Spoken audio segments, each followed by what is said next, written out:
नमस्कार। राज्य शिक्षा शोध एवं प्रशिक्षण परिषद बिहार पटना में आप सबों का स्वागत है। जैसा कि बच्चों आप लोग को पता है कि पिछले क्लास में हम लोग जो सॉलिड का जो टाइप है क्रिस्टलाइन और एमॉर्फस सॉलिड, और उसके बाद क्रिस्टलाइन सॉलिड का जो टाइप था मोलिकुलर सॉलिड, आयनिक सॉलिड, मेटालिक सॉलिड और कोवलेंट सॉलिड, उस पर आधारित प्रश्न को देखे थे।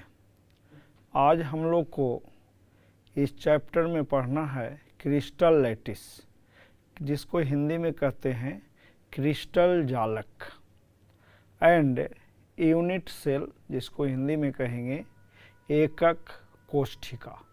तो चलिए हम लोग आगे पढ़ते हैं क्रिस्टल लैटिस। बच्चों, जैसा कि हम कह रहे थे कि हम लोग आज पढ़ेंगे crystal lattice and unit cell. Crystal lattice को हिंदी में क्रिस्टल जालक और यूनिट सेल को एकक कोष्ठिका कहा जाता है। क्रिस्टल जालक जो है, क्रिस्टल लैटिस जो है, ये कंस्टिट्यूएंट पार्टिकल्स का जो हम लोग 3 डायमेंशनल स्पेस में अरेंज करते हैं, सजाते हैं, जो हम लोग सजाते हैं 3 डायमेंशनल स्पेस में। जैसे देखिए कोई ये डॉट डॉट दिया हुआ है, ठीक है ना, तो डॉट डॉट दिया हुआ है बहुत सारा, तो ऐसे कुछ पता नहीं चलता है, कुछ नहीं पता चल रहा है कि क्या है नहीं है। लेकिन इसी को जब हम लोग एक क्रम में सजा देते हैं और उसको स्ट्रेट लाइन से जोड़ देते हैं तो ये एक शेप ले लेता है। तो 3 डायमेंशनल के मतलब होता है कि वो लेंथ में भी ये हो रहा है, उसकी माने ब्रेथ यानी चौड़ाई भी बढ़ रहा है, और उसका थिकनेस कहिए मोटाई या हाइट भी बढ़ रहा है। तो कोई भी जो वस्तु होता है नेचर में, वो सब के सब 3 डायमेंशनल होता है। कहने का मतलब उसमें लंबाई भी होता है,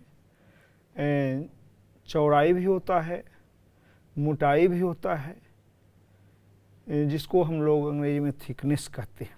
तो तीनों चीज़ होता है। तो ऐसे जो बच्चों बता रहे थे कि इस तरह जो हम डॉट डॉट दे दिए तो इससे तो पता चल नहीं रहा है कि क्या है। तो इसके लिए हम लोग करते क्या हैं कि इसको हम स्ट्रेट लाइन से मिला देते हैं। जब स्ट्रेट लाइन से मिलाते हैं तो हमको किसी भी का एक जियोमेट्री डिपिक्ट होता है, यानी एक जियोमेट्री प्रदर्शित होने लगता है।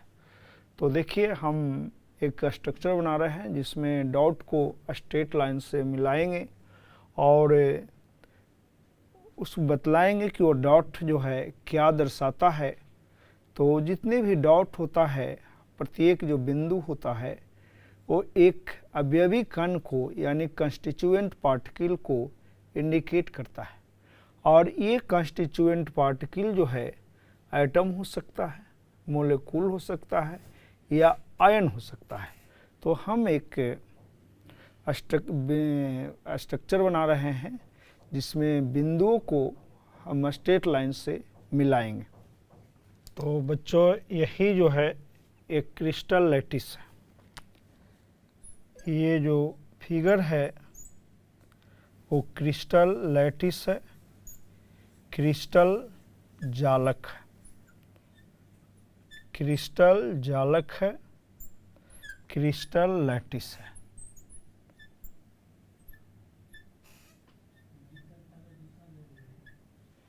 ये जो है क्रिस्टल लैटिस है। तो बच्चों, जैसा हम लोग देखे कि कंस्टिट्यूएंट पार्टिकल्स का 3 dimensional arrangement in space crystal lattice होता है, जिसको हम कह सकते हैं कि 3 dimensional arrangement of constituent particles in space is called crystal lattice, या इसको हम लोग स्पेस लैटिस भी कहते हैं। तो इसमें जो आप देख रहे हैं कि ये जो पॉइंट जो है इसको हम लोग लैटिस पॉइंट लैटिस पॉइंट,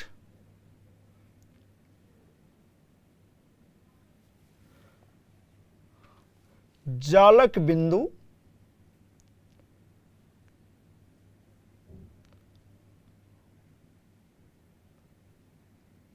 या लैटिस साइट,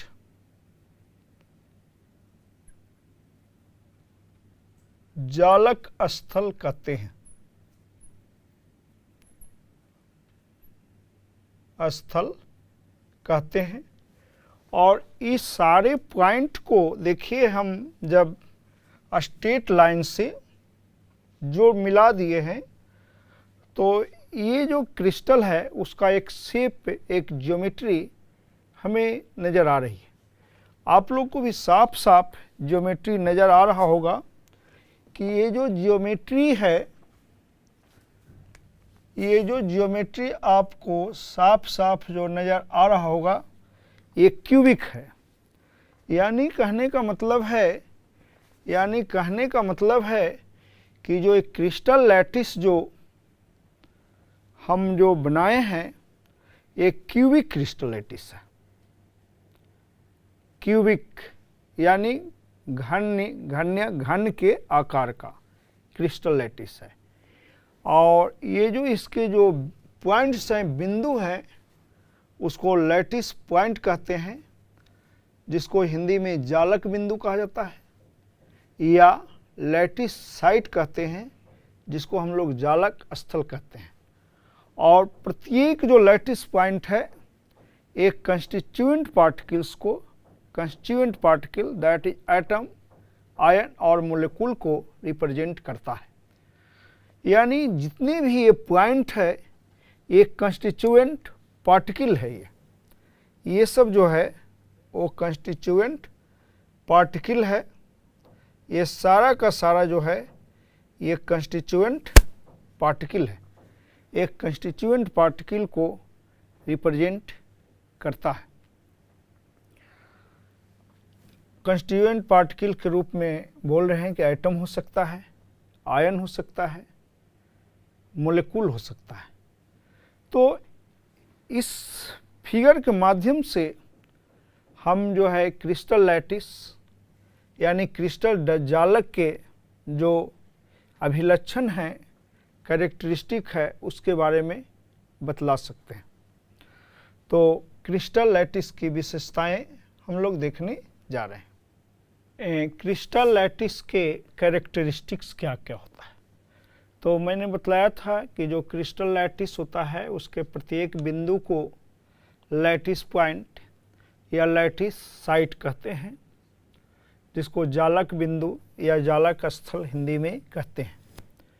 दूसरा है कि जो प्रत्येक जो लैटिस पॉइंट है एक कंस्टिट्यूएंट पार्टिकल यानी अवयवी कण, यानी जिससे क्रिस्टल बना हुआ है, एटम, मोलिक्यूल और आयन, उसको दर्शाता है। और जब हम ये सारे लैटिस पॉइंट को, ये बिंदुओं को जो कंस्टिट्यूएंट पार्टिकल को रिप्रेजेंट कर रहा है, उसको स्ट्रेट लाइन से जोड़ देते हैं तो हमें क्रिस्टल का एक शेप दिखता है। जैसे यहाँ एक घन के आकार का क्रिस्टल यानी क्यूबिक क्रिस्टल दिख रहा है। यहाँ देखिए, मैंने यहाँ एक इतना भाग को अलग किया है। तो ये जो क्रिस्टल है, ऐसे ऐसे छोटे छोटे हिस्से के बहुत सारे छोटे छोटे पार्ट एक जगह जोड़ने से या मिलने से बना हुआ है। और ये डिफरेंट डायरेक्शन में जुड़ता है यानी फैलता है। इधर भी हो सकता है, इधर भी, सभी दिशाओं में। तो क्रिस्टल का सबसे छोटा हिस्सा जो विभिन्न दिशाओं में पुनरावृत्ति होने से यानी रिपीट होने से एक संपूर्ण क्रिस्टल का निर्माण करता है, वो सबसे छोटा भाग को हम लोग एकक कोशिका यूनिट सेल कहते हैं।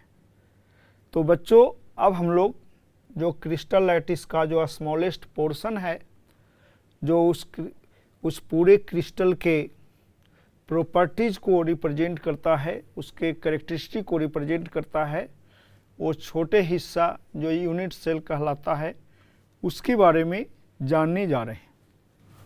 बच्चों, जैसा कि हम लोग क्रिस्टल लैटिस के बारे में पढ़ रहे थे और बताए कि जो क्रिस्टल लैटिस होता है उसकी सबसे छोटी इकाई यूनिट सेल होता है, जो इसका सभी दिशाओं में पुनरावर्तन से क्रिस्टल का निर्माण होता है। तो यूनिट सेल, जिसको हम लोग एकक कोशिका कहते हैं, एकक कोशिका क्रिस्टल जालक का सबसे छोटा भाग होता है, जिसका सभी दिशाओं में पुनरावर्तन से संपूर्ण क्रिस्टल का निर्माण होता है।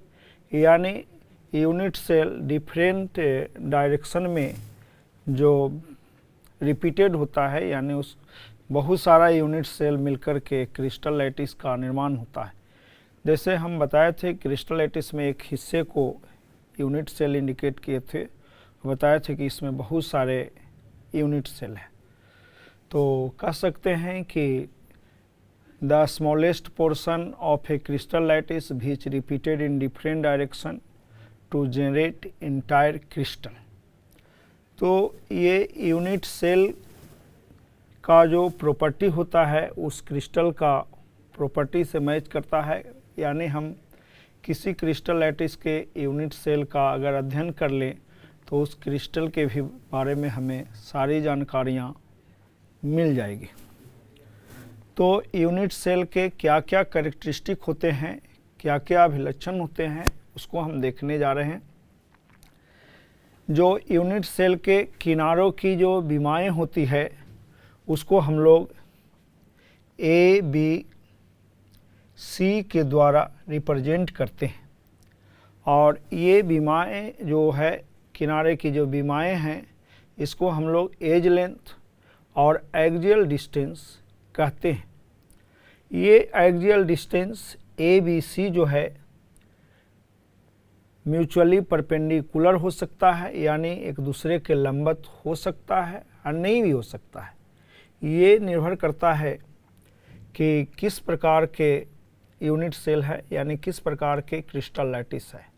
अगर क्यूबिक यूनिट सेल होगा तो जो ये तीनों जो एज लेंथ है ए बी सी, वो म्यूचुअली परपेंडिकुलर होगा और तीनों एक दूसरे के बराबर होगा। लेकिन और जो दूसरे अगर क्रिस्टल लैटिस का अध्ययन करते हैं तो ऐसा भी हो सकता है कि कोई दो एज लेंथ बराबर हो, तीसरा नहीं हो, या ऐसा भी हो सकता है कि तीनों में कोई एक दूसरे के बराबर नहीं हो।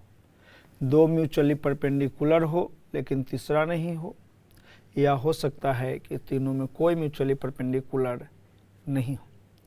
ये जो एज लेंथ होता है, इसके जो बीच के जो कोण होता है उसको हम लोग एक्सियल एंगल या क्रिस्टलोग्राफिक एंगल, क्योंकि क्रिस्टल में हम एंगल देख रहे हैं इसीलिए इसको हम लोग क्रिस्टलोग्राफिक एंगल भी कहते हैं। और इसको हम लोग इस प्रकार से दर्शाते हैं, बी और सी के बीच जो एक्सियल एंगल्स है उसको हम लोग अल्फा कहते हैं। सी और ए के बीच जो एक्सियल एंगल है उसको बीटा कहते हैं। और ए और बी के बीच जो एक्सियल एंगल है उसको हम लोग गामा कहते हैं। ये एक्सियल एंगल एक दूसरे के बराबर हो भी सकता है और नहीं भी हो सकता है। तो जैसा कि हम कह रहे थे कि ये एक्सियल एंगल्स एक दूसरे के बराबर हो भी सकता है और नहीं भी हो सकता है। ये एक्सियल एंगल्स एक दूसरे के बराबर हो भी सकता है और नहीं भी हो सकता है।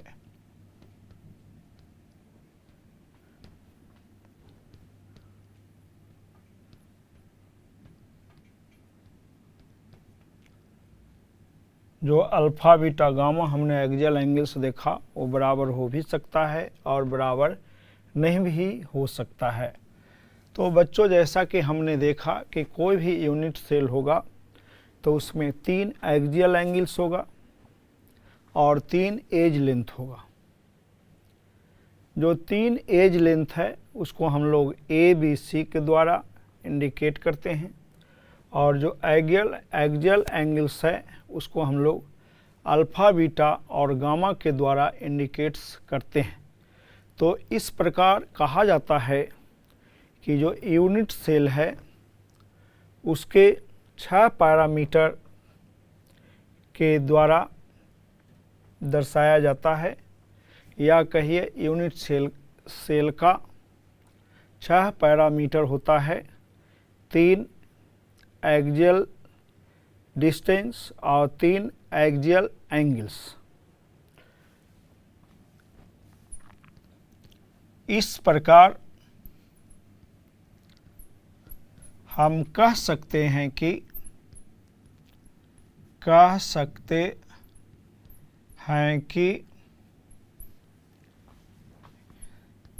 एक यूनिट सेल के 6 पैरामीटर्स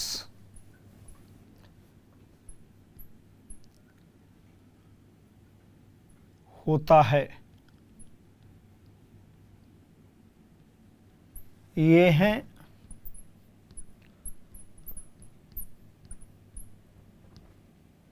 ए बी सी,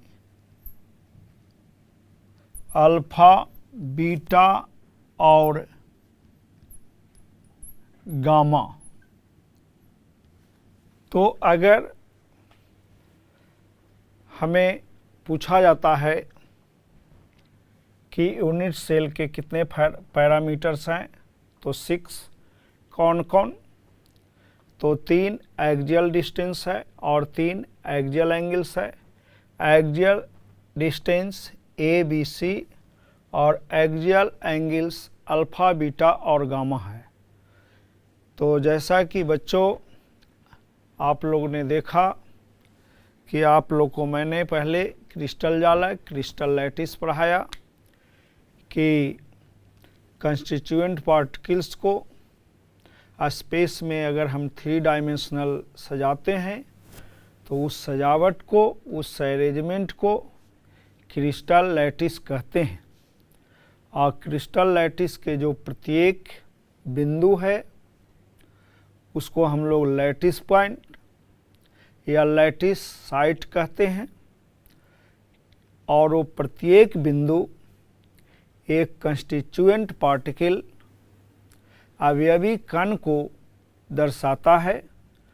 और जब हम उन बिंदुओं को, उन अवयवी कणों को सीधी रेखा स्ट्रेट लाइन के द्वारा जोड़ देते हैं तो हमें एक क्रिस्टल का एक ज्योमेट्री यानी ज्यामितीय आकृति प्राप्त होता है कि ये क्रिस्टल क्यूबिक है, टेट्रागोनल है, ऑर्थोरम्बिक है, मोनोक्लिनिक है, ट्राइक्लिनिक है, क्या है ये हमें पता चलता है।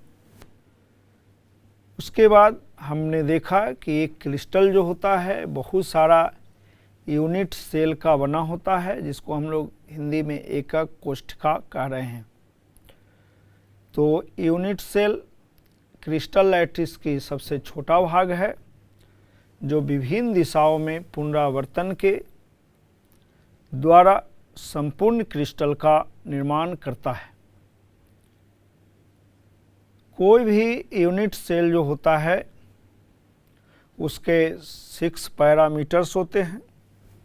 इसमें बताएं कि जो किनारे की जो बीमाएँ हैं जिसको हम लोग एक्सियल डिस्टेंस कहते हैं उसको ए बी सी के द्वारा दर्शाते हैं और एक्सियल डिस्टेंस के बीच जो कोण बनता है उसको हम लोग एक्सियल एंगल के द्वारा दर्शाते हैं। ये एक्सियल डिस्टेंस जो है वो बराबर हो भी सकता है, नहीं भी हो सकता है। म्यूचुअली परपेंडिकुलर हो भी सकता है, नहीं भी हो सकता है। उसी प्रकार से एक्सियल एंगल जो है वो बराबर हो भी सकता है और नहीं भी हो सकता है। तो इस तरह से बच्चों आप लोग ने देखा कि हम लोग क्रिस्टल और जो उसके जो स्मॉलेस्ट यूनिट है, यूनिट सेल, उसके बारे में विस्तार से जाना। आप लोग इसको अभ्यास कीजिएगा और इस पर आधारित जो प्रश्न हैं उसको हल कीजिएगा। हम आपको इसके आगे यूनिट सेल का जो टाइप है कि यूनिट सेल कितने प्रकार के होता है, तो यूनिट सेल 2 प्रकार के होता है। एक होता है सिंपल यूनिट सेल, एक होता है centred unit cell. Centred unit cell को हम लोग पुनः 3 भागों में बांटते हैं, body centre, face centre, end centre. और उसके आधार पर एक फ्रांसीसी गणितज्ञ थे जिनका नाम था ब्रेवेस, उन्होंने 14 पॉसिबल कम्बिनेशन बतलाया था। वो 7 क्रिस्टल सिस्टम के अंतर्गत, उसको मैं अगले क्लास में आप लोग को पढ़ाऊँगा। तब तक आप लोग इसको अभ्यास करेंगे। आप लोग से मैं अगला क्लास में मिलता हूँ। तब तक के लिए बहुत बहुत धन्यवाद।